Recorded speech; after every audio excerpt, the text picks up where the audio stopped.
Salut à tous. Salut à tous. Merci.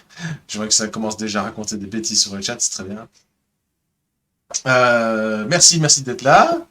Merci d'être là pour cette petite intro, j'allais dire cette petite intro de Vous êtes le héros, mais c'est plus ou moins ça, c'est la petite intro juste entre nous, c'est le titre officiel, mais c'est vrai que c'est une petite intro de Vous êtes le héros. Et d'ailleurs, je voulais en profiter pour renommer le concept et je me suis dit, tiens, le jargon, jargonaute, ça sonne trop bien. Je propose que, voilà, paragraphe 14 et les jargonautes, ça me paraît pas mal comme concept pour cette série un peu spéciale. Il y a voilà, c'est la deuxième partie, il y aura une troisième partie, une quatrième. Je ne ferai peut-être pas nécessairement d'affilée pour un peu s'aérer l'esprit et changer, quoi, mais c'est clair que c'est un sujet qu'on n'a pas fini d'épuiser. Ça me paraît évident. Salut Danou. Salut Danou, moi je vais bien, j'espère que tu vas bien aussi, car vous allez énormément souffrir tout à l'heure. Je vais vous mener à la baguette, tu n'auras jamais vu ça. Alors, je vais commencer par vu que je vois que le chat est déjà bien rempli, hein, je vais commencer par ma petite surprise du jour. Je vais tous vous laisser sur le cul. Aujourd'hui, j'ai non pas préparé un scénario, ça ce serait trop beau. Je n'ai pas non plus préparé la petite intro du jour parce que je me suis dit que j'allais rouler comme sur des roulettes et que ça allait bien se passer exactement comme la fois dernière. Donc, qu'ai-je préparé qui vous concerne? Eh bien, j'envoie la sauce, je ne dis plus rien, on se retrouve dans 3 minutes, à peu près. J'envoie la sauce, attention, ça va démarrer. Attention, accrochez vos ceintures.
Est-ce que vous m'en voudrez si je vous balance ça toutes les semaines?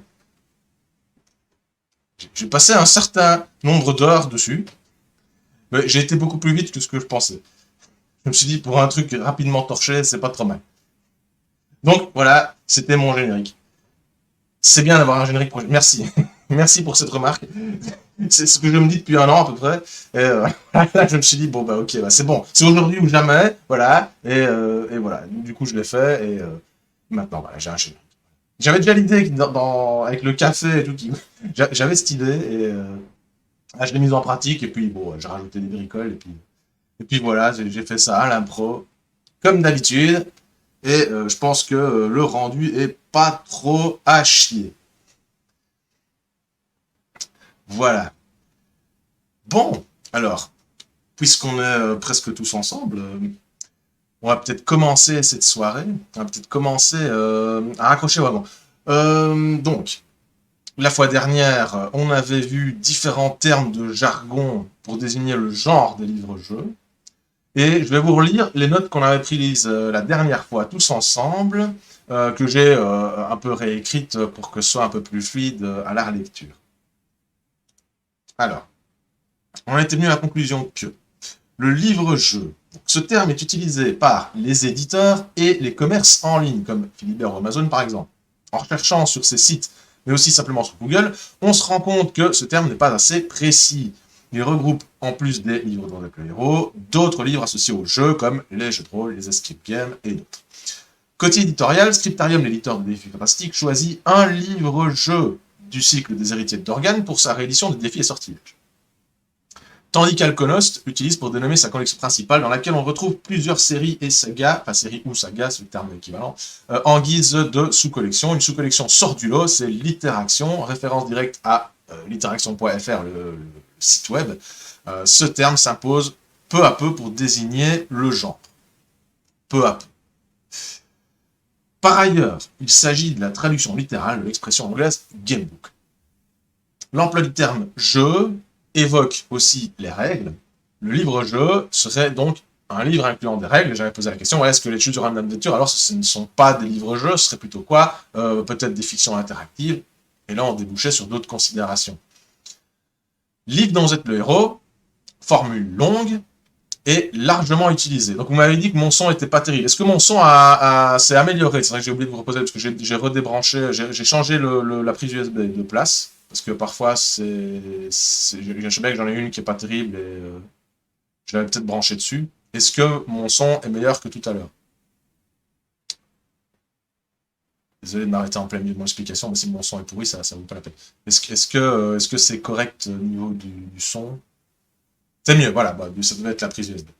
Alors, donc le livre dont vous êtes le héros, formule longue, largement utilisé malgré sa longueur. Dans le chat, entre autres, vous l'utilisez beaucoup, pour désigner potentiellement n'importe quel livre-jeu pourvu de sections et de renvois de paragraphes. Grosso modo, si je résume bien. À l'origine, c'est au complet, un nom déposé, une collection, un livre dont vous êtes le héros, que certains n'utilisent que pour désigner les livres parus sous cette enseigne. Je parle bien sûr de la collection de Gallimard. Littérature interactive évoquerait quelque chose de moins ludique, du fait qu'il y a le terme littérature. Donc il fait appel à la notion de genre littéraire. Ferait-il partie du genre romanesque, alors? On parle de livre-jeu, bien sûr. En tant que fiction interactive, peut-être. Ce dernier terme est davantage admis dans le jargon vidéoludique. Ça, on s'en était rendu compte en investiguant un petit peu. Devrait-on revenir, alors, au terme livre-jeu? L'objet, par contre, peut-il désigner le genre? Parce que ça, j'en étais mis à la conclusion que donc, le livre-jeu est plus un terme qui s'utilise pour l'objet que pour le genre. Je me demande si je l'avais bien écrit en haut, je ne sais même plus ce que je raconte quand je relis. Je crois que j'ai oublié de le renoter correctement dans la partie. Je me disais bien que c'était bizarre. Donc ouais, précision, livre-jeu. Moi, c'était ma conclusion personnelle, j'en étais venu que c'est que moi, je préfère utiliser le terme livre-jeu pour désigner un objet plutôt qu'un genre. Donc du coup, la question, l'objet peut-il désigner le genre? Pourquoi pas alors roman interactif, littérature interactive ou sa contraction, littéraction, dire littérature interactive.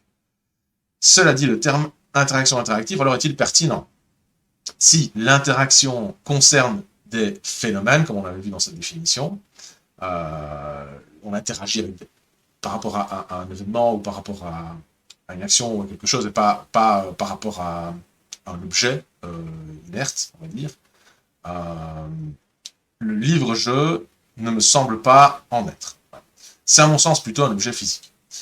La littérature serait connotée du fait qu'elle aime moins l'illustration. Ça, c'était une réflexion qui avait eu lieu dans le chat. Alors, par rapport au fait que l'interaction ne concerne pas les objets, ça pose problème avec, par exemple, l'interaction avec un ordinateur. Parce que, est-ce qu'on interagit avec l'ordinateur ou est-ce qu'on interagit avec l'événement créé par le logiciel? C'est des questions qui relèvent de la sémantique, de la philosophie. Ça me dépasse quelque peu sans un peu de préparation et d'investigation. Donc c'est vrai que l'emploi du terme interaction méritait réflexion, en tout cas. On en avait donc conclu que dans l'ensemble, on utilise beaucoup le terme livre dans ZPRO pour désigner les livres-jeux de manière générale. Le terme livre-jeu est aussi beaucoup utilisé, et l'expression plus complexe de littérature interactive a quand même la cote, aussi parce qu'elle met l'accent justement sur le genre littéraire, le fait qu'elle inclut en tout cas le livre-jeu dans la sphère littéraire, elle l'inclut comme un élément de la littérature, et elle insiste sur l'aspect interactif entre le lecteur et finalement quoi? Finalement le texte, le propos de l'auteur, la narration, avec quoi on interagit, c'est encore une question qu'on peut se poser aussi, qui pourrait valoir des réponses précises. Voilà où on en était. Je check un peu les termes qu'on n'avait pas cités, parce qu'il y en a beaucoup, hein. On a vu donc fiction interactive, on a vu que c'était plutôt dans les jeux vidéo. Littérature arborescente. Voilà. Quelle différence faites-vous, j'ai envie de vous poser la question, quelle différence faites-vous entre la littérature arborescente et la littérature interactive?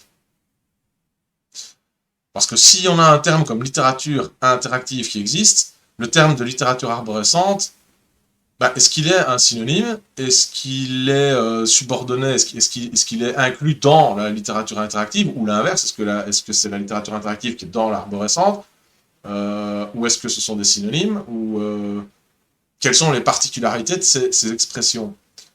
On peut faire l'expérience et taper sur Google littérature interactive ou bien littérature arborescente et voir ce qu'on trouve.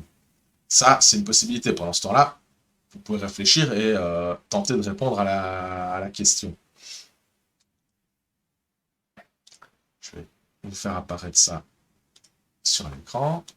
Je vais commencer par littérature arborescente. À mon avis, c'est celui sur lequel on aura le moins de résultats. Arborescente, arborescente. Littérature arborescente, il manque un C, bien sûr. Hop. Alors, on a déjà un article Wikipédia qui concerne la littérature et l'arborescence. Je ne sais pas, l'arborescence, à mon avis, c'est l'arborescence de la littérature dans Wikipédia. Donc, à mon avis, ça doit absolument avoir aucun lien avec le sujet. Pour s'en assurer, on va cliquer dessus. Donc, pas avec la roulette, évidemment. C'est ça, voilà. Donc, déjà, on a le biais d'avoir ce genre de résultats. Ensuite, 2 exemples littéraires autour de l'usage littéraire des structures arborescentes. Là, on est sur un site web peut-être voilà, qui étudie la question. Revue pluridisciplinaire d'études médiévales. Pourquoi pas. Écrire et ordonner 2 exemples littéraires autour de l'arbore. Aucun rapport. Aucun rapport. Ce n'est pas du tout ça. Trame arborescente. Ah, moi, je vais quand même encore voir sur la revue d'études littéraires le terme arborescente, hein, sur le site érudit.org. Arborescence, revue d'études littéraires. Qu'est-ce que ça me dit? Estimant que rien de ce qui touche à la langue française ne lui est étranger, la revue électronique arborescence, c'est le nom d'une revue. Voilà.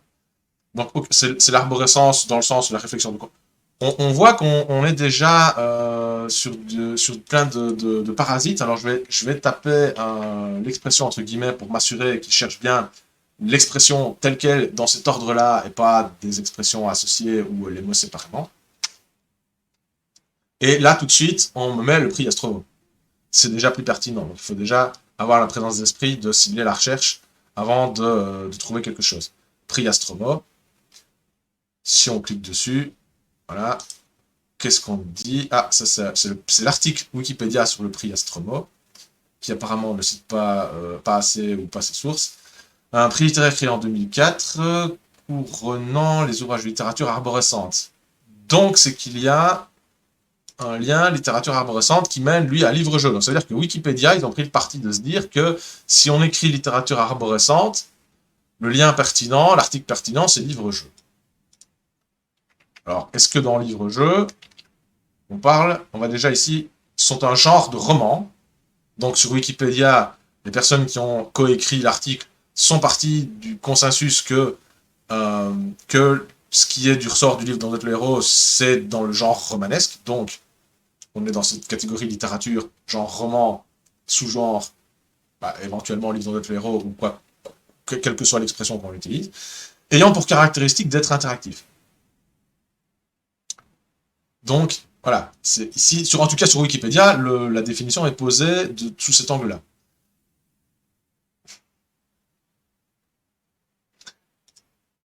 Alors, je vais terminer juste ma recherche, je vais voir ce qu'on raconte dans le chat, et je vais terminer ma recherche, je vais les regarder ici, arborescente, qu'est-ce qu'on trouve, le prix et finalement,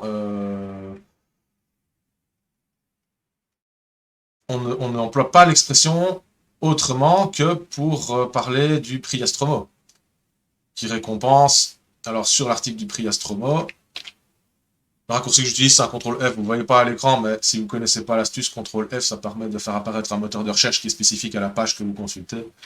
Et donc ici, voilà, arborescente.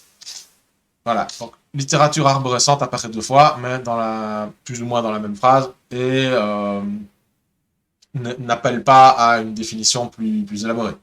Donc, on reste un peu sur notre fin, en tout cas avec Wikipédia.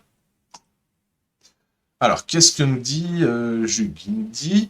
Un livre-jeu est-il forcément de la littérature arborescente? Bah oui, c'est la question que je posais. Parce que pour les crime books, c'est ça, récemment édité fin d'année 2002 chez 404, c'était dit ludique. Mais ça a fait pchit, c'est ça, sans les fameux paragraphes. Alors, section entre lesquelles le lecteur a la liberté de naviguer. Alors, je vais aller voir ce que tu me dis. Chez 404 éditions, c'est un éditeur classique de livres-jeux en tout genre, hein, d'escape book, d'escape game, de coffrets d'initiation au jeu de rôle, de romans aussi, et de livres dont est le héros. Crime book, effectivement. Alors, résolvez le crime, donc c'est des livres enquête, hein, comme il en existe d'autres sous d'autres noms. Est-ce qu'il y a une description? On ne dirait pas. L'auteur, on voit qu'il a écrit d'autres trucs, ouais, le mystère, Vivez l'aventure. Mais c'est Vivez l'aventure, c'est comme ça, c'est là que je crois que je l'ai, ce bouquin. On n'en saura pas plus, mais apparemment, d'après ce que tu nous dis, c'est plutôt un livre d'énigmes, et comme il y en a beaucoup avec des carnets de jeux, des carnets d'énigmes, des trucs comme ça, il y en a en veux-tu en voilà dans toutes les sauces, et il n'y a pas forcément, c'est pas forcément un livre dont vous êtes le héros, c'est-à-dire un livre avec des renvois, c'est justement pas de la littérature arborescente, il n'y a pas nécessairement de renvoi de paragraphes, bien que tout dépend comment le livre est articulé. Si le livre appelle, si une énigme appelle à aller en consulter une autre, on peut interpréter ça comme une forme d'arborescence qui ferait qu'on doit voyager à travers le livre. Moi, j'ai pas ouvert ce livre-là, je ne sais pas. Maintenant, je peux ouvrir un bouquin au hasard derrière moi. Pas au hasard, mais...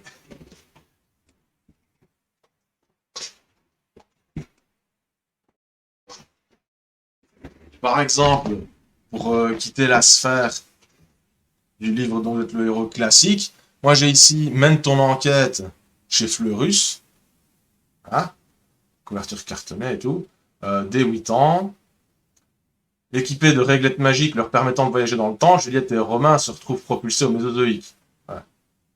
Donc ils ont une mission, c'est retrouver un voyageur perdu dans le temps.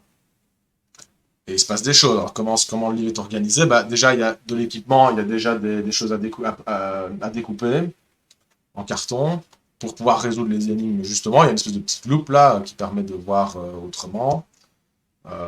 Voilà, il y a du texte, donc il y a une histoire au sens classique, et puis il y a des petites énigmes, l'histoire est parsemée d'énigmes. Mais est-ce qu'on renvoie à une page, est-ce qu'on renvoie à un paragraphe? Je ne pense pas. Il y a même une carte à gratter. Et découvre le chapitre 2, et à la fin du chapitre 1, c'est pas spécifié, donc je pense que c'est plutôt une espèce de roman, parsemé d'énigmes. Voilà, on a une forme de livre-jeu. Pour moi, ça, c'est un livre-jeu. C'est un livre, hein, c'est un bouquin, qui raconte une histoire, qui fait quand même aussi partie de la sphère du roman, exactement comme le livre dont vous êtes le héros, et qui, de temps en temps, pose une énigme pour faire réfléchir, pour faire éventuellement, est-ce que le lecteur interagit? Ça me paraît fort, mais est-ce que le fait de résoudre une énigme va l'amener à mieux apprécier l'histoire ou à mieux comprendre l'histoire? Je ne sais pas, je pense pas. Mais en tout cas, ça l'amène à réfléchir et à se poser des questions et à participer, à pas rester inactif. Voilà, si c'est ça le sens du mot interaction, c'est le fait de ne pas laisser le lecteur inactif, alors peut-être.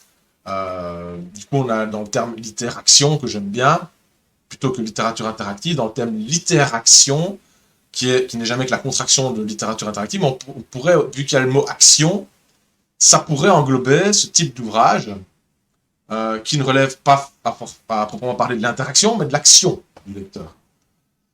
C'est une réflexion en soi, et peut-être que les crime books, peut-être qu'ils relèvent du même principe. À ce moment-là, effectivement, ce n'est pas du livre dont le héros, et ce n'est probablement pas de la littérature arborescente. En tout cas, celui que je vous ai montré n'est pas, pour moi, une littérature arborescente. Par contre, c'est un livre-jeu. À bon sens. Alors, on en était où? Qu'est-ce qu'on trouve avec littérature arborescente? Pas grand-chose. Donc, en tout cas, en dehors de la sphère ludique, voilà, on voit encore l'interaction alconost, hein, en dehors du cercle restreint qui utilise déjà ce genre d'expression, l'expression n'est pas vraiment popularisée. On dit l'interaction, où est-ce qu'on trouve le terme arborescente? Ça doit être, voilà, la gamme littéraction rassemble les meilleurs auteurs francophones de la littérature arborescente. On avait vu dans un article, je crois que c'est l'article dans le héros, où le directeur d'Alconost est interviewé, et il disait qu'il aimait bien l'expression littérature arborescente. Je crois que c'est là-dedans qu'on avait vu ça. C'est un choix personnel, ça ne veut pas dire que c'est un terme consacré. Mais ça a tendance peut-être à le devenir chez certains, dans certains groupes, mais c'est hyper restreint, c'est pas très répandu comme on peut le voir. Sur Google, il n'y a pas grand-chose qui concerne la littérature arborescente. Il faudrait aller voir dans des articles spécialisés. Alors, WE Fatal, c'est quoi? C'est Weekend Fatal?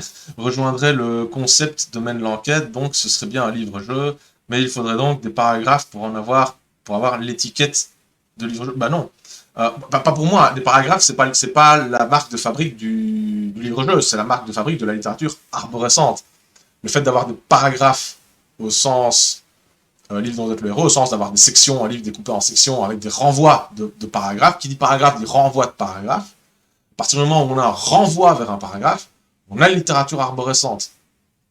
Je change de place. Marel de Cortázar, hein, années 60, c'est de la littérature arborescente. Il n'y a pas photo. Il n'y a pas photo. Je l'avais montré dans une vidéo précédente. À la fin, vous ne voyez peut-être pas bien, mais c'est très discret, c'est flou, mais je pense qu'on distingue suffisamment bien qu'il y a des caractères imprimés, même si on ne distingue pas lesquels, en bas de la page. Et ce que vous voyez là, que je vous pointe du doigt, c'est un renvoi de paragraphe. Parce que c'est un parcours proposé, préétabli, décidé par l'auteur. Proposé par l'auteur, en tout cas. Le lecteur n'est pas obligé de suivre. Donc, le prix du livre-jeu qui concerne, comme le Yaz, le livre arborescent, oui d'ailleurs, il faut qu'il soit arborescent pour figurer dans le prix. Ok. Je vais... ouais. Bah ok, bah oui. C'est vrai qu'on a donc, au Festival de Cannes plusieurs prix décernés pour les livres-jeux. On a le prix Astromo qui récompense les aventures non publiées. On a le mini-Yaz qui fait les petites aventures de 50 paragraphes. Et puis, on a le prix du livre-jeu, alors qui est nouveau, qui récompense les œuvres publiées. Et effectivement, ça s'appelle donc le prix du livre-jeu. Ouais, je vais aller revérifier ça, mais je pense que tu as raison. Prix du livre-jeu. Prix du livre-jeu est un prix attribué au meilleur livre-jeu édité en papier entre ça c'était pour la précédente. Et alors évidemment, comment est-ce que j'oublie? Il y a le site livre-jeu, bien sûr. C'est vrai que j'en parle pas souvent, mais c'est pas pour autant que je ne le regarde pas. Je regarde pratiquement toutes ces vidéos. Donc voilà, d'ailleurs on a le logo sur son site à lui, le prix du livre-jeu, qui n'a rien à voir a priori avec le site livre-jeu en lui-même. Mais voilà, là on avait les résultats, parce qu'il a publié les résultats du prix livre-jeu. Et donc tu dis qu'au prix livre-jeu, par exemple, on pourrait pas avoir... Est-ce que ce bouquin que j'ai montré là, est-ce que ton crime book, est-ce qu'ils peuvent prétendre au prix du livre-jeu? D'après ce que je comprends de ce que tu me dis, non, parce qu'il n'y a pas d'arborescence. Comment eux, ils définissent ça? Est-ce qu'on trouve ça? Prix du livre-jeu. J'avais déjà écrit, mais j'étais tombé sur quelque chose de pas terrible. Résultat du prix livre-jeu, livre-jeu et ses finalistes. Terrain des aventuriers, prix du livre-jeu. Le prix du livre-jeu. Il a un site prix du livre-jeu, mais c'est pas le premier résultat. Donc ok. C'est très épuré. Règlement du prix. Voilà, voilà, on va avoir la réponse. C'est peut-être une réponse intéressante. C'est des choses comme ça, c'est des événements comme ceux-là qui, quelque part, définissent le champ lexical, hein, qui définissent le jargon, même si ils n'y ont pas forcément pensé en amont qu'ils allaient influencer l'histoire même de la langue française. C'est avec des événements comme ceux-là qu'on a des points de repère, en tout cas. On peut être d'accord ou pas, mais en tout cas, ce sont des points de repère qui font autorité. Donc, le prix s'intitule Prix du livre-jeu pour récompenser un ou des textes de littérature arborescente parus entre le 1er septembre, ça on s'en fout, c'est la date, ça change chaque année. Définition du jury, le prix est organisé par un jury, ça on s'en fout. Conditions de participation, voilà. Ouvrage écrit en français, publié de manière physique, à compte d'éditeur, d'auteur ou en autopublication, en tirage ou en la demande, c'est quand même large, quoi, donc ok. Sans distinction de nationalité, oui, je vais l'agrandir encore un peu. La liste des adresses d'expédition, ça s'en fout. Il n'y a pas vraiment d'indication. Je vais rechercher après arborescence, sous-catégorie du prix. Le jury réserve le droit de scinder le prix en sous-catégories selon le nombre de candidats dans les catégories potentielles. Les catégories potentielles indicatives sont roman arborescent adulte ou adolescent, roman arborescent jeunesse, roman arborescent a déjà été primé pour la version numérique. Donc, je suis un peu déçu du résultat, mais en tout cas, on a l'expression roman arborescent qui vient. Je vais la noter en pense-bête. Roman arborescent. Tout ça, ce sont des redites, des réutilisations du terme sous d'autres formes. Plutôt que littérature. Si on a la littérature arborescente, on a bien un genre quelconque arborescent, on a du roman arborescent, et si on aura peut-être de la nouvelle arborescente ou du poème arborescent, qui sait. Publicité, non, il n'y a pas d'autre... Il n'y a pas de définition pour m'en parler de l'arborescence, donc voilà, mais mon avis, c'est mon intuition, il faudrait leur poser la question directement. D'ailleurs, je pense que ce que je ferai à un moment donné, je ferai des petites interviews, une petite investigation pour un peu vous en rendre compte. Je pense que mène ton enquête ou Crime Book, c'est pas de la littérature arborescente, et donc ça ne prétend pas au prix du livre-jeu. Même si, selon ma définition, ce sont des livres-jeux, mais pas de la littérature arborescente. Ok, on aura compris le concept. Je vais noter les exemples qu'on vient d'énumérer. On a Mène ton enquête et Crime Book. Crime Book. Jeu. Voilà. Et même chose, même question pour Mène ton enquête.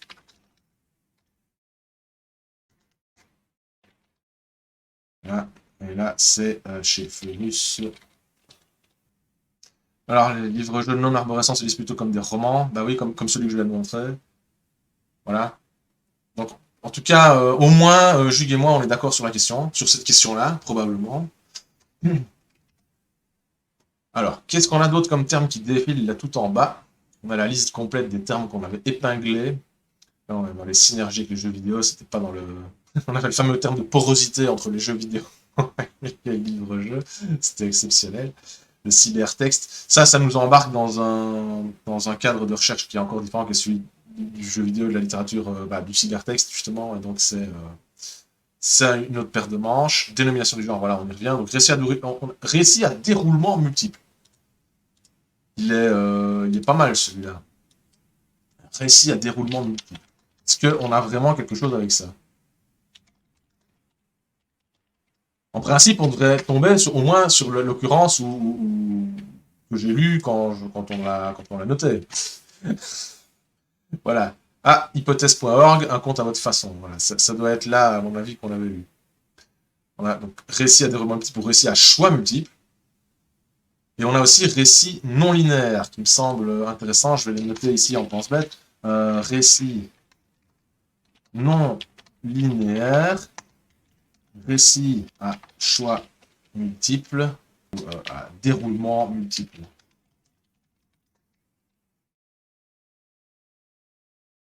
Qu'est-ce qu'on a derrière ces définitions? Donc, un compte à votre façon, c'était l'article. Un compte à votre façon. Cet article parlera d'un compte à votre façon. Alors, celui-là, on ne l'avait pas lu ensemble. C'est moi qui l'ai consulté de mon côté. Alors, est-ce qu'on a donc le terme... Je perds le fil de mes idées, c'est extraordinaire. Je cherche le terme. Je sais même plus ce que je cherche. C'était quoi le terme? C'était déroulement. Je vais taper déroulement. Voilà. Alors, Alain Villemin. Alors, je vous remets encore une fois, décidément, c'est chaud de gérer les deux trucs. Alain Villemin, professeur qui fait des recherches sur la littérature anglaise et française du 20e, sur les littératures mondiales, c'est encore une belle phrase, sur la littérature étrangère d'expression française, sur la littérature comparée et nouvelles technologies sur l'informatique. Mon Dieu, qu'est-ce que c'est, etc. Pensez l'œuvre comme un récit à déroulement multiple. Ok. Ouais, donc l'œuvre raconte à votre façon, je suppose. Voilà. Donc, on a un nom. Voilà. On a un nom. Alain Villemin. Je vais le noter, comme ça, peut-être, je ne sais pas, hein, mais peut-être que c'est la première personne, le premier auteur, le premier chercheur à avoir utilisé le terme de récit à déroulement multiple. On va mettre l'astérisque. Voilà. Peut-être. On a peut-être fait une découverte, qui sait, faudrait aller vérifier. Est-ce qu'on parle de récit à choix multiple alors? Ah, on parle des choix, on parle dans la version numérique d'un compte à votre façon. On peut avoir des points devant les choix possibles alors qu'il n'y a rien devant les choix de la version papier. Oui, une réflexion. Dans les deux versions, l'intrigue est complètement oubliée en faveur de l'esthétique combinatoire. L'esthétique combinatoire, j'aime bien ça. L'esthétique combinatoire. Pas mal, pas mal. Bah oui. Toutefois, dans la version numérique, on s'en fout. En fait, ça parle de la version numérique, on s'en fout. Puisqu'il a toutes les possibilités sous les yeux, contrairement à la version qui dévoile selon ses choix. Ça ne dit pas grand-chose. Cet article me semble encore écrit avec les pieds. Mais, ok.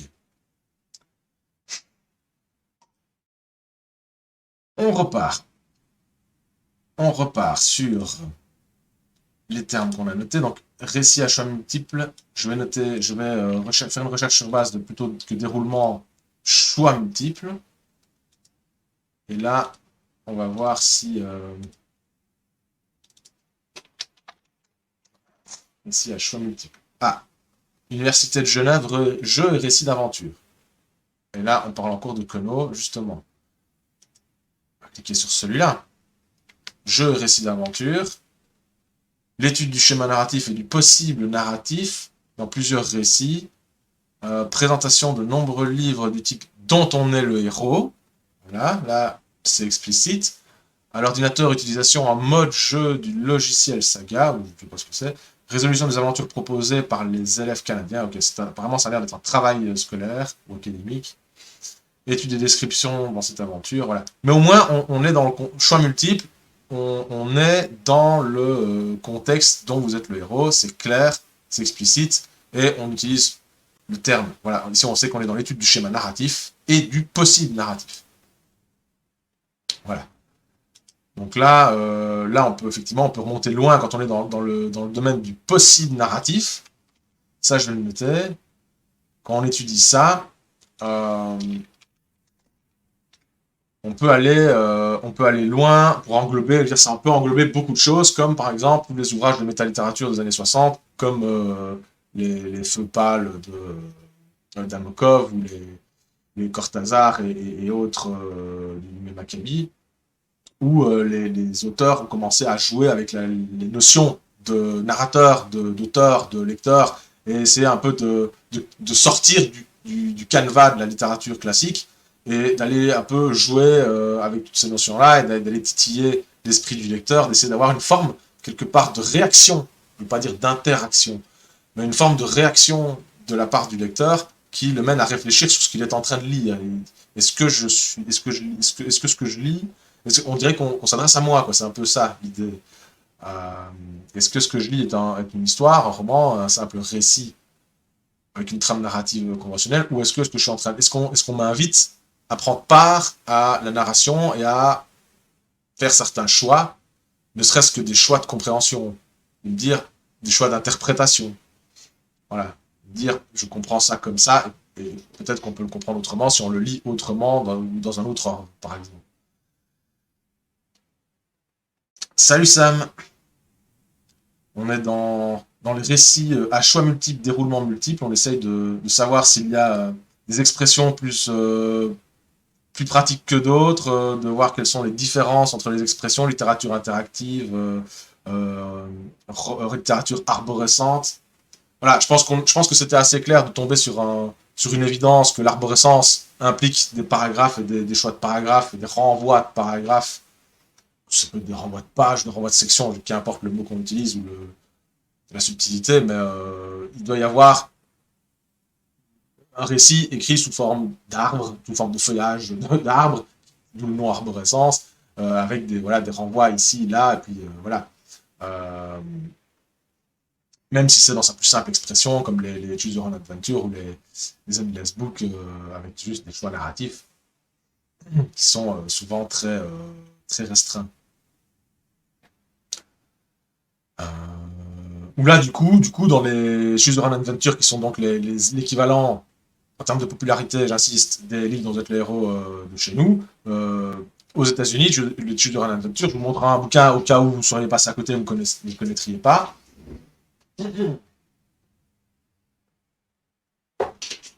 Voilà, un des rares traduits en français, c'est le tome 1. Voilà, ça se présente comme ceci. Et voilà une version américaine. Choose Your Own Adventure, né dans les années 70. Et simple récit. Ah oui, il y avait un. il y avait un bidule. Je vous le remonte sans le bidule. Voilà. Donc, littérature arborescente américaine classique, où il n'y a pas de règles à proprement parler, pas de jet de dés, et où l'on se contente de choisir parmi les différentes possibilités de narration, d'où les possibles narratifs, cette notion qu'on vient de choper dans un article. On joue avec les possibles narratifs, mais on ne joue pas avec un système de règles. Voilà. Et c'est encore deux branches différentes, et là on peut encore s'amuser à essayer de leur trouver des petits noms. Moi j'aime bien les appeler classique US et classique UK, parce que voilà, c'est ma petite marotte, mais on peut essayer de leur trouver des noms savants. Je pense qu'il y en a qui ont inventé des termes pour dire qu'il y a des règles dedans ou qu'il n'y en a pas. Je tombe plus sur le terme. Peut-être que je l'ai noté dans la liste qui défile, mais je pense que ces termes ont été inventés. Enfin, soit. Si je retombe dessus, évidemment, je vous le donne.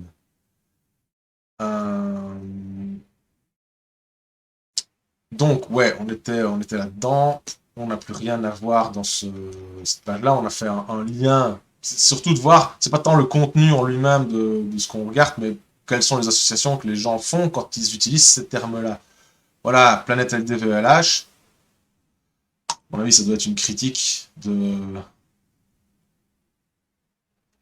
On a récit à champ multiple, ce sont les commentaires, les indications sur des livres-jeux. Voilà, un récit à champ multiple sur le thème de la romance. On voit que c'est un terme qui est utilisé régulièrement. Récit à champ multiple de ce rétro. Donc sur le site Planète LDVLH, le terme de récit à champ multiple revient de manière très régulière. C'est juste la seule nuance qu'il pourrait y avoir pour moi, c'est que le terme récit fait référence au fait du déroulement de l'histoire. Ça, le récit, c'est le racontage de l'histoire. C'est un terme de narratologie qui peut peut-être être utilisé dans le cadre plus de l'étude de la structure du récit, de la structure même de la narration, plutôt que de l'assimiler à un genre. À ce moment-là, je préférerais, quitte à parler du genre, plutôt que de parler de récit à choix multiples, je préférerais parler de littérature interactive ou de, comme on a vu, de littérature arborescente. Voilà. Je ne sais pas ce que vous en pensez. Bonne soirée à toi, Karo Shirkan. Désolé, j'étais pas très réactif dans les bonjours, les saluts, les comment vas-tu. J'étais un peu, j'ai peut-être un peu la tête ailleurs. Donc, salut, en tout cas, salut.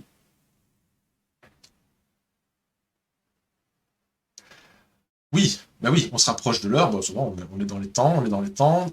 Sur quoi allons-nous conclure? Alors, on ferait bien une recherche encore sur le terme récit non linéaire. Récit non linéaire. Et récit achomotique. Là, je note que pour le terme récit, pour moi en tout cas, je ne sais pas ce que vous en pensez, mais ça nécessite vraiment, pour moi, c'est encore un terme différent. Récit relève de la narratologie. Et ce n'est pas un genre, pas à mon sens. En tout cas. Donc, tout dépend à quelle occasion on l'utilise, dans comment on parle de... Voilà, si on parle de l'aventure, si on écrit une critique de l'aventure, du contenu narratif, vraiment, du déroulement logique de l'aventure, par exemple, ben, là, peut-être qu'on pourrait utiliser le terme de récit quand on parle, le récit à champ multiple, quand on parle de ça. C'est de la chipote, hein. Je vous l'accorde, c'est de la chipote. Récit non linéaire. Alors là, récit non linéaire, mais encore une fois, même exemple, mène l'enquête, récit non linéaire, non, bah même pas, c'est un récit linéaire, puisque c'est une traite, c'est même pas un récit non linéaire, c'est un récit linéaire. Donc on peut avoir un livre-jeu qui est un récit linéaire. Voilà, ça pose le truc. Je vais le mettre. Mène l'enquête, c'est du récit linéaire qui est livre-jeu. Voilà. Donc quoi, voilà, livre-jeu ne peut pas être synonyme de récit non linéaire. On ne peut pas utiliser l'un pour l'autre. Et c'est un peu... Vous allez avoir l'impression que j'aime pas cet article, mais c'est l'article dont vous êtes le héros aussi, je l'aimais bien. J'avais mis le doigt sur le fait qu'il utilisait un peu les différentes expressions de ce genre-là, à tort et à travers, sans réflexion en amont. Pour moi, on ne peut pas utiliser le terme livre-jeu en substitut de récit non linéaire et inversement. Voilà. Du fait de ce qu'on vient de démontrer. Alors du coup, comment un roman est un livre dont vous êtes le héros? Attends, il y a un mot qui va pas dans ta phrase. Comment un roman qui serait un livre dont vous êtes le héros avec un seul chapitre? Mais je comprends pas ce que tu veux dire. Un seul chapitre. C'est quoi un chapitre? Un paragraphe, c'est pas forcément un chapitre. Un chapitre, c'est une notion de narration. C'est une notion de récit. Le récit est découpé Enfin, encore que c'est une notion de récit. Non, chapitre, c'est une notion éditoriale, peut-être. C'est peut-être ça. C'est un mélange entre une notion éditoriale et une notion de narration. Je ne sais pas trop ce que tu veux dire avec un roman en un seul chapitre. Si on lit un roman, C'est une aventure, hein, ça... Ben non. C'est une aventure, peut-être, je sais pas. Le roman en soi n'est pas une aventure. Le roman raconte... Il peut y avoir des romans psychologiques qui racontent pas d'aventure, mais t'as des romans d'aventure et des romans qui ne sont pas des romans d'aventure. Je sais pas trop où tu veux nous emmener dans ta réflexion, mais peut-être que si tu la reformulais autrement, peut-être qu'on irait loin avec cette réflexion. Mais justement, tu me fais penser à un truc. Oui, bah, les chapitres dans la littérature à choix multiples. On va voir ça. Je vous montre ça. Là. Là. Et là. La notion de chapitre, elle intervient très rarement, mais très très rarement. Mais je vous le montre parce que c'est vous. La série Loup Ardent de J.H. Brennan, série qui d'un point de vue narratif, littéraire, est exceptionnelle. D'un point de vue jouabilité, d'un point de vue récit non linéaire, elle est médiocre. D'un point de vue règle, c'est une catastrophe. D'un point de vue ludique, voilà, c'est une catastrophe. Et alors, pourquoi je vous montre celle-là? Parce que, voilà, je viens de tomber dessus. Parce que, j'espère que vous le voyez, voilà, je pense que vous le voyez quand même distinctement. Entre deux blocs de texte, en haut et en bas, je vous les montre ici, vous avez un titre en grand, en très grand, au-dessus du paragraphe. Et c'est noté, je pense, le fugitif. Parce que l'histoire est découpée en chapitres. Elle est chapitrée. C'est un des rares cas de la littérature interactive qui utilise ce procédé. Subitement, comme ça, au cours de sa lecture, on tombe sur un titre de chapitre, finalement, ce qui veut dire que l'auteur a voulu mettre l'accent sur la narration, sur son récit, et non sur l'arborescence. Et j'ai tellement aimé ce principe que je l'ai utilisé à mon propre compte pour Effervescence au Palais Royal. Voilà, mon aventure. C'est pas une publication officielle, c'était mon propre tirage, où j'utilise exactement le même procédé. Je crois même que je mets le titre encore beaucoup plus grand. J'essaie de vous en retrouver un au pif. Voilà. L'escapade. Là, je le mets bien en évidence, bien en exergue. Mais, contrairement à J.H. Brennan, moi j'ai tenu compte à la fois des critères de la qualité de la littérature arborescente et des critères de la qualité purement romanesque, purement littéraire. Voilà. Alors Cédric nous dit, il y a des actes dans certains livres dont le héros, comme dans la forteresse du Chaudron Noir ou Destiny Quest. Effectivement. Forteresse du Chaudron Noir, tu parles bien de celui-ci. Hein. Le fameux Bob Lennon. Voilà. Et tu dis qu'il y a des actes. Comme dans une pièce de théâtre, tu veux dire. C'est ça. Faudrait tomber. Ah oui, voilà, effectivement. Oui. Bah, merci pour la remarque. Parce que comme ça, voilà, ça permet d'augmenter la démonstration. Voilà, acte 2, la tour des mages. Effectivement. Effectivement, je ne l'avais pas encore parcouru, honte à moi. En plus, je l'ai reçu pour mon anniversaire, c'est une vraie honte. Mon anniversaire précédent, en plus. Donc, ouais. Donc, mais ça reste rare, hein, évidemment. Donc, c'est sympa, voilà, que ce serait intéressant de voir si Bob Lennon, comme moi, s'est inspiré de J.H. Brennan pour ça, ou si ça n'a rien à voir. Mais en tout cas, effectivement, ça montre la volonté d'un auteur de mettre l'accent sur la narration, sur le littéraire. Voilà. C'est bien de plus en plus dans la littérature interactive d'aujourd'hui, en tout cas la francophone, les autres je ne les connais pas, je ne peux pas en juger, on a tendance à vouloir mettre l'accent sur le littéraire, sur la qualité du texte, vraiment de retrouver une qualité proche de celle qu'on a dans la littérature. Et c'est très bien. Et ce genre de démarche le montre. On ne passerait pas son temps à faire des actes, des chapitres ou quoi, si on n'avait pas cette démarche intellectuelle de se dire, je vais écrire un roman avec ce plus, avec cette mise en apostrophe au lecteur, et cette ou pas, action du lecteur. Voilà, interaction, réaction, action du lecteur. Voilà. Tout un débat qui reste ouvert. Je vais les noter aussi, ceux-là. Parce que finalement, c'est loin d'être bête, quoi. Action, réaction, interaction, lecteur. Dans quel registre est-on?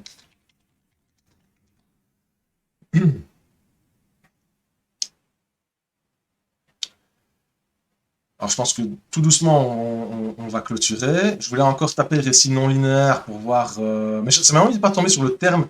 Le terme qui veut dire qu'on a des règles dans le livre-jeu. Il y a un terme, et c'est genre cruciverbiste, là, pour dire celui qui fait des mots croisés, quoi. C'est genre un mot comme ça, qui prend la racine latine, je pense, et qui forge un mot, qui est plutôt pas mal, d'ailleurs.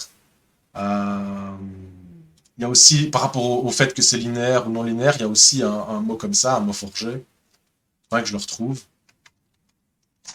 Dans Destiny Quest, il y a des actes, et dans chaque acte, il y a des quêtes qui démarrent un chapitre d'histoire différente. Destiny Quest, c'est les grosses briques, ça, je ne sais plus. Destiny Quest, c'est les... euh, Alors, on a Wikipédia, on a narration non linéaire. On a déjà un truc plus, plus vaste que simplement le récit, bien qu'on en est proche, hein.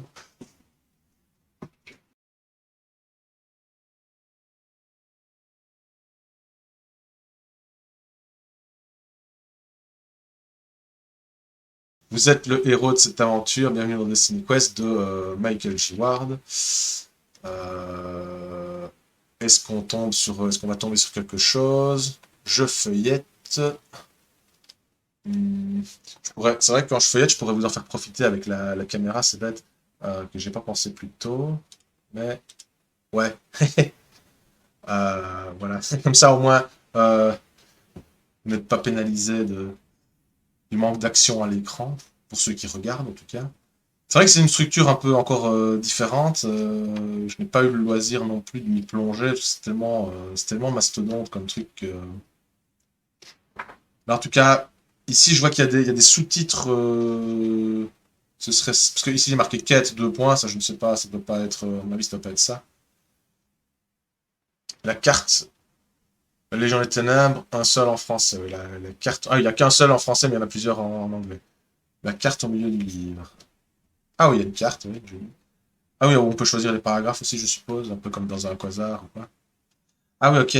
Ah bah oui, ça encore une fois, bah, Brennan, encore une fois, précurseur dans le domaine, il a déjà fait ça. On a ouais, pas plus ou moins, c'est pas exactement ça, mais bon, ça rappelle un peu certaines expériences. Acte 1, Tite-Bury, c'est ça. Acte 2, Brume-Bois et Marée Noire, ok. Et acte 3, Les Champs de Smambé. S'il n'y a que 3 actes sur un bouquin de 900 paragraphes, effectivement, j'aurais eu du mal à tomber dessus par hasard. Oui. Ok. Ben merci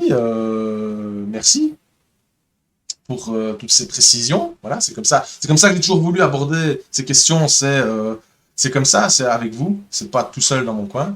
On apprend les uns des autres. Ça, c'est chouette. Je termine donc avec la narration non linéaire, article Wikipédia qui cite pas ses sources apparemment. Procédé narratif. La narration est un procédé narratif. Ça me chipote, moi, comme ce qui s'appelle une tautologie. On définit le mot par lui-même. Utilisé par un auteur lorsqu'il relate des événements sans respecter leur chronologie. Je suis pas convaincu. Je suis pas convaincu, c'est beaucoup plus large que ça. Vous ne limiterez pas ça à la chronologie. À partir du moment où une œuvre propose un flashback, on peut parler de narration non linéaire. Ok. Donc, à partir du moment où on a des flashbacks, on a de la narration non linéaire. Visiblement, il faudrait vérifier la source, mais apparemment, parce que c'est pas sourcé, hein. Donc, c'est un point de repère, c'est une idée. Voilà, c'est une idée. Mais en tout cas, le terme narration non linéaire ou récit non linéaire, on parle de récit interactif ici. Alors, qu'est-ce qu'on nous dit? On nous dit, avec l'apparition des technologies numériques, le terme de narration non linéaire tend de plus en plus à désigner un phénomène plus spécifique, la non-linéarité des récits produits par les techniques numériques interactives. Un récit non linéaire est dans ce cas un récit dont le déroulement peut être orienté par un lecteur-utilisateur. Ça aussi, il y a les mots forgés sur base de lecteur-joueur, lecteur-utilisateur, il y en a d'autres, grâce à ces choix de navigation. Voilà, on parle d'hypertexte. Car, voilà, interactif, voilà, c'est du blabla. Il convient de noter que c'est un système médiatique qui porte le récit qui est non linéaire, le récit produit par une utilisation du système pouvant parfaitement être linéaire. Ok. Pour éviter la confusion, ok, ça, c'est très jargon informatique. On a du récit non linéaire interactif ou du récit interactif, mais à mon avis, on parle pas exactement, on n'est pas sur le même registre, on n'est pas exactement sur la même longueur d'onde, et donc, prudence quand on lit des articles comme ça, vérifier, pas forcément qu'il dit de la merde, hein, mais vérifier qu'on parle bien de la même chose, tout simplement. Donc voilà, là ici je sais pas faire grand chose avec cette mission-là. Ben on avait l'article d'RTBF, ça on l'avait lu ensemble. Ça on l'avait lu ensemble. On l'avait lu, on avait visionné la petite vidéo dans ma mémoire, la lecture non linéaire, pourquoi et depuis quand existe-t-elle? Donc l'RTBF, donc chaîne nationale belge, hein, pour ceux qui ne savent pas, lecture non linéaire, en tout cas ils ont utilisé ce terme, non pas récit, non pas narration, mais lecture. Lecture, c'est un choix aussi, c'est pas, on a pris le parti non pas de parler, je suis encore resté sur mon écran évidemment, je vais y arriver un jour, je vais y arriver, je vais y arriver. Pareil. La lecture non linéaire, pourquoi et depuis quand existe-t-elle? euh, Lecture et non pas récit, non pas littérature. On insiste sur le fait que c'est le lecteur qui est partie prenante de la non-linéarité. On peut voir ça comme ça. Non-linéaire, récit non-linéaire, lecture non-linéaire. Finalement, on peut faire de la lecture non linéaire quand on veut, avec n'importe quoi. Avec un bouquin de jeu de rôle, on fait de la lecture non linéaire, avec une encyclopédie, avec un dictionnaire, on fait toujours. La lecture non linéaire, c'est un principe acquis, je veux dire, n'importe qui peut faire de la lecture non linéaire. Voilà. Maintenant, quand l'auteur choisit d'inciter son lecteur à faire de la lecture non linéaire, on est dans un autre registre, on est dans le registre de la littérature non linéaire, arborescente, je sais pas. Le non linéaire, c'est quelque chose apparemment de complexe, qui nous mène bien au-delà de la simple littérature. Voilà. Nous mène, je note sur notre petit, on clôturera là-dessus. Désolé pour le côté un peu brouillon de cette séance. Nous mène au-delà de la simple littérature. La seule littérature. Voilà. On a sauvegardé, on a des petites notes qui ressemblent à rien, mais elles ressortiront lisiblement à la séance prochaine, c'est garanti. Satisfait ou remboursé. Bon. On va tout doucement glisser. Donc, Sam nous dit quoi? Il nous dit, il faudra en discuter, mais si je me rappelle de mon enfance, quand on lit l'histoire sans fin, on saute de récit en récit sur différents personnages, ce qui rend l'histoire peu linéaire, si ce n'est un semblant de chronologie, donc récit linéaire ou pas, peu convaincu par la définition de données.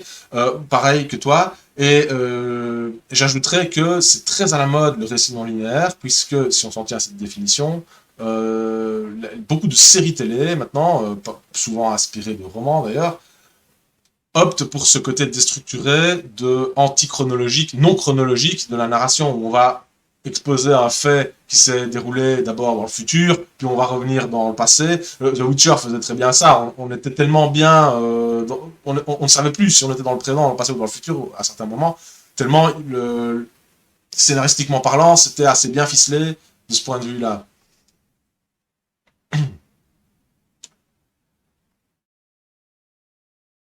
Il y a des phrases en gras pour l'instant. Ouais, ça c'est autre chose.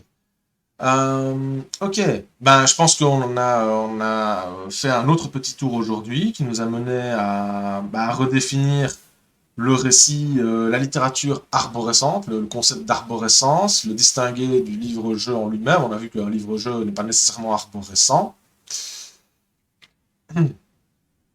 Euh, Et que donc, un livre-jeu, arborescent ou pas, peut aussi être, nécessairement quand il est arborescent, en règle générale, c'est qu'il est non linéaire, quand même.